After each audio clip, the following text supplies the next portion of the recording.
Why does God allow evil? I've heard so many people use this as an objection to Christianity, but the answer is quite easy. People believe evil and God are incompatible, but philosophers on all sides have made it clear God and evil are compatible. Here's a quote by atheist philosopher William L. Rowe. Some philosophers have contended that the existence of evil is logically inconsistent with the existence of a theistic God. No one, I think, has succeeded in establishing such an extravagant claim. Indeed, granted incompatibilism, there is a fairly compelling argument for the view that the existence of evil is logically consistent with the existence of a theistic God. There is two sides to this quote-unquote problem. First is human evil. Human evil is explained by what's called the free will defense. The reason God allows evil is the same reason he allows good. The human has the will to freely choose to be good to each other or to not. C.S. Lewis describes it this way. God created things which had free will. That means creatures which can go wrong or right. Some people think they can imagine a creature which was free but had no possibility of going wrong. But I can't. If a thing is free to be good, it's also free to be bad. And free will is what made evil possible. Why then did God give them free will? Because free will, though it makes evil possible, is also the only thing that makes possible any love of goodness or joy or of worth having. A world of automata of creatures that worked like machines would hardly be worth creating. The happiness which God designs for his higher creatures is the happiness of being freely, voluntarily united to him and to each other, in an ecstasy of love and delight compared with which the most rapturous love between a man and a woman on this earth is mere milk and water, and for that they've got to be free. This does not explain natural evil, though, and this is to the second part of the video where we talk about where people say that things like tornadoes and earthquakes and flooding is incompatible with God. But we can even look further to scientific reasons why these things would have had to be set up even if God exists. First, natural disasters are actually necessary for life. In and of themselves, disasters are not evil. They actually produce a planet habitable for human life. For instance, if there were no molten core to the Earth, which produces earthquakes, there would be no magnetosphere around the Earth, which protects us from radiation bombardment. Without electromagnetic radiation, nuclear fusion couldn't occur and stars couldn't burn. Without floods, surrounding lands lack essential silt and minerals.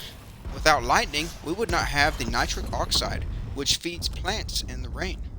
Hurricanes and typhoons result from uneven heating around the globe, the clashing of high and low temperatures around the Earth. This problem could be solved if the Earth was heated by 3 suns, one at the equator and 2 at the pole.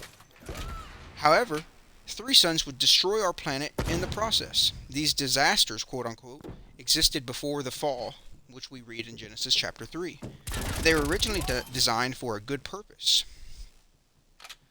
When the first humans fell, they were throwing themselves into a world of cause and effect. Before the fall, the first humans were either supernaturally protected from disasters in the garden, or they had been supernaturally protected bodies.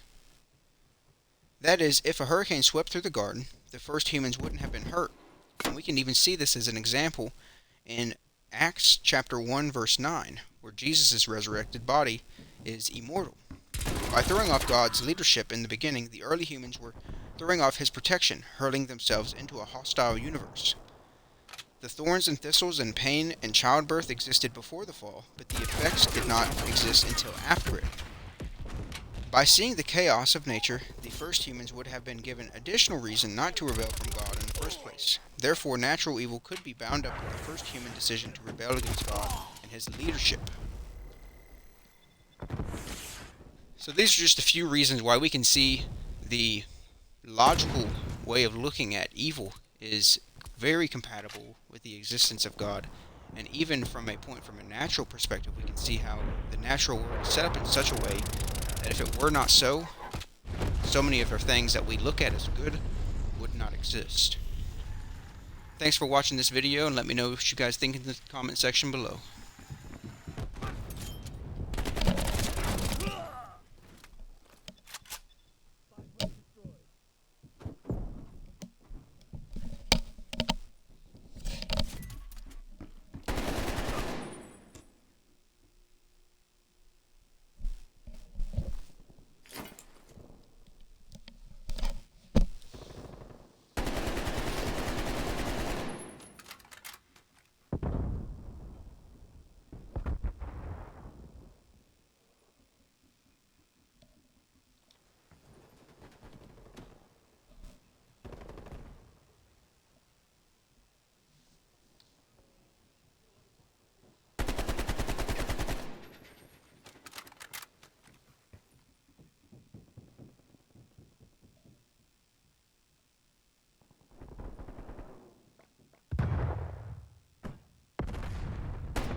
Watch the capitalistas run.